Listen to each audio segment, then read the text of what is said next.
Okay, this video I'm going to show you a new feature within Fusion.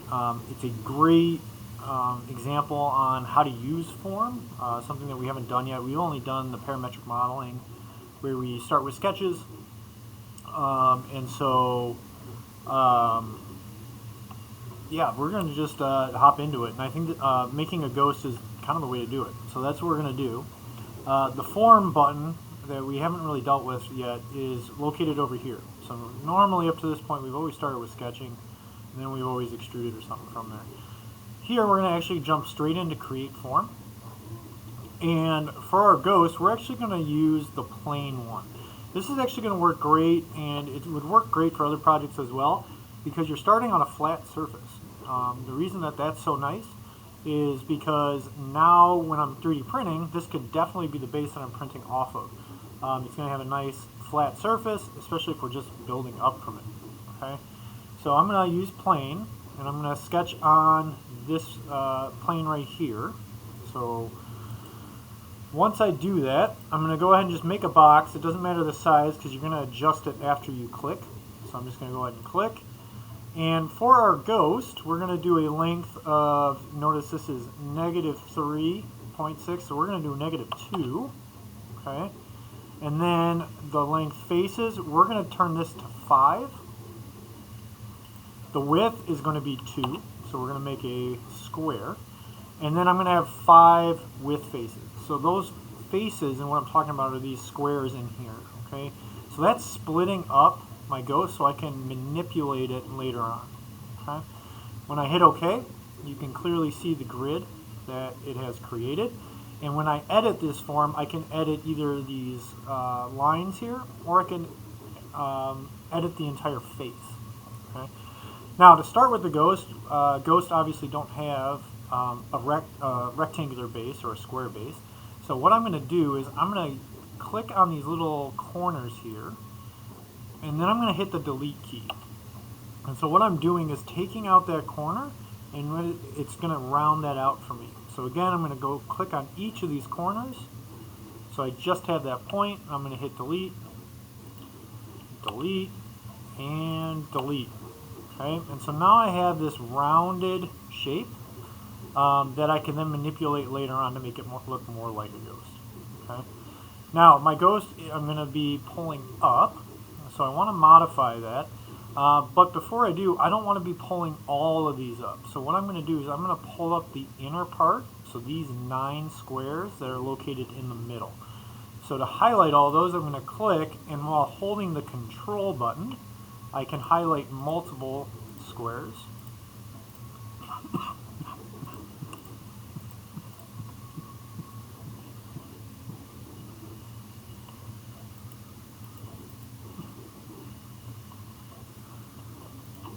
There you go. And now what I can do here is I can modify or right click and edit form. Now with this edit form, I'm going to be pulling my ghost upward.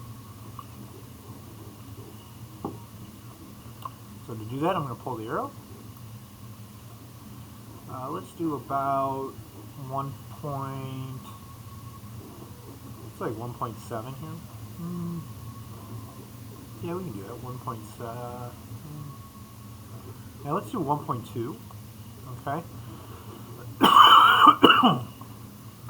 So now that I have raised that up, my next piece is going to be raising up this center point. And I'm going to do the same thing.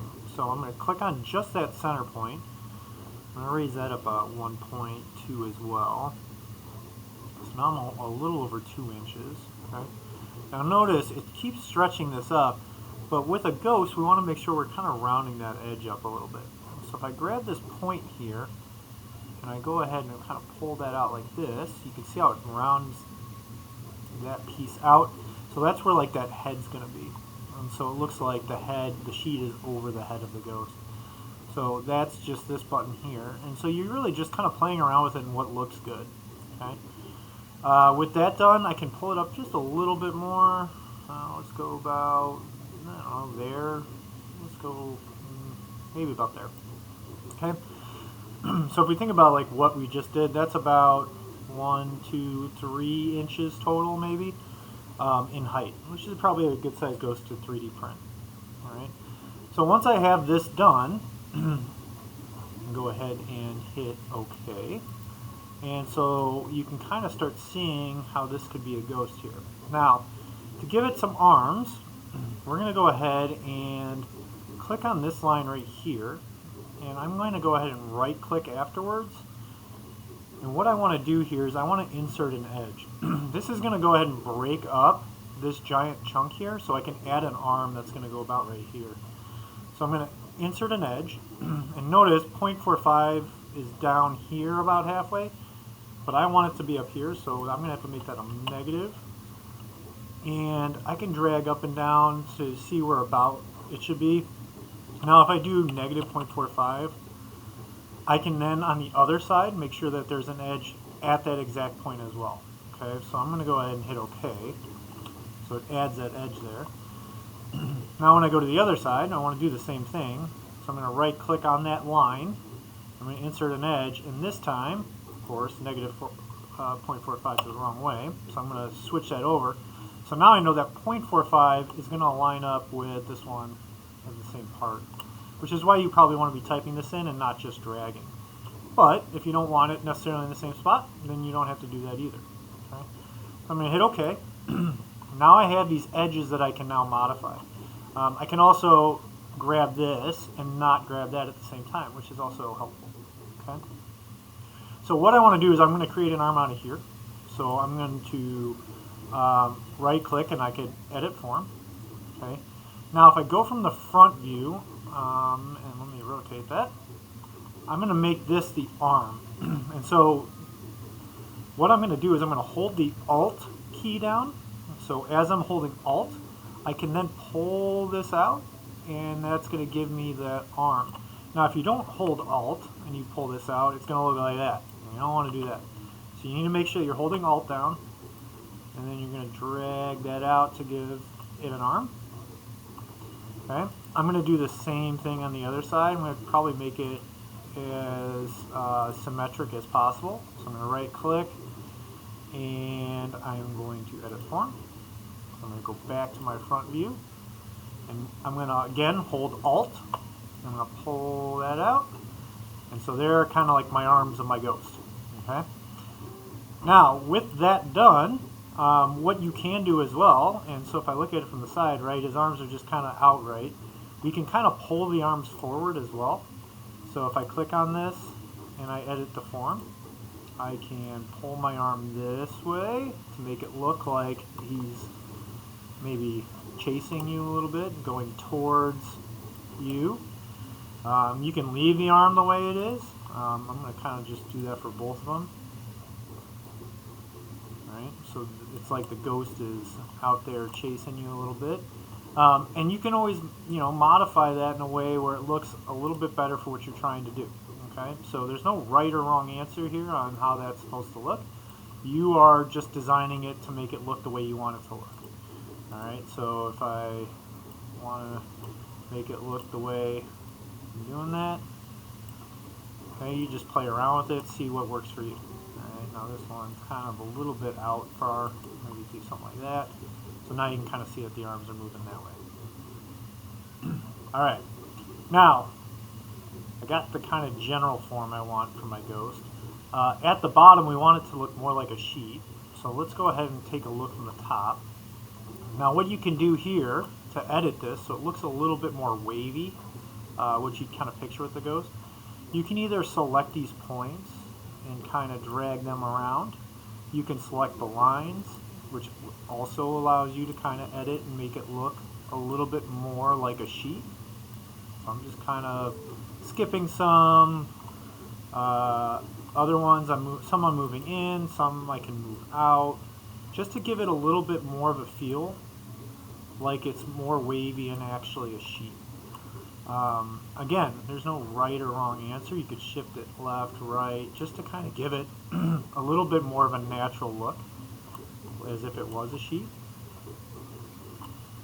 So let's see something over here as well. I think I'm going to grab that line this time. Right, so there you go. So now you got all that. It looks a little bit more natural there. Okay. Now, you can keep editing this, like, right, some of these look a little bulky. You could try to change some of these a little bit to make it feel a little bit more like a ghost. You can make it so the arms don't look as bulky. So these are just things that you kind of have to play around with and then get the result that you want. So if I'm pretty happy with that, I can finish my form. And now one of the things you can do is like add a face. Okay, I'm going to add a face just like what we've done before with sketching. And so I'm going to go ahead and sketch, and I can sketch on this plane in the front. Okay, now this one I'm just going to cut away, so I'm just using that plane. If you want to emboss like we've done before, you can do that as well, but you'd have to do an offset plane and then emboss on the front here. But with me, I'm just going to go ahead and sketch this here. I'm going to make some simple eyes. Again, because it's just a simple ghost, circles are fine. If you wanted to make it look a little bit more realistic, you probably don't want to use circles. You probably got to make it ovals or spline, or you could even trace something if you wanted to. Let's just kind of do a fun mouth here for the ghost. Something like this, sure, why not? Didn't get that last piece. Make sure that it's closed. Alright, now with that done, I can finish my sketch. Now, because I sketched on the plane, it's on the inside of my ghost, and I can't always select those. So a little trick here, if I need to select those, I can hide the body. So I can click on the eyeball here with the body, or I can select the specific body. So I'm going to hide that. I'm going to go ahead and extrude the mouth and the eyes, and I'm going to make sure that I'm cutting. And I'm just going to make sure I'm dragging far enough out where it's going to cut through the ghost. Now, it's not cutting, and there's an error because it doesn't have a body to cut through, because we hit it. So I'm going to unhide my body. And you can now see that it's cutting through. You don't have that error anymore. When I hit OK, now I have the eyes and the mouth of the ghost that's cut out of the form body that I created. Okay, so that's the general idea of using form. Being able to add some of these lines, manipulating them. It's going to take a lot of practice, but I think this is a good opportunity to learn how to do form. If you're trying to make like a ghost for your seasonal decor, this would be a great opportunity to kind of play around with form and see what you can do with it and what you can't do with it. So that's the basis for it. This is you can actually print this at this point. And that's how easy making a ghost is, just using that form tool.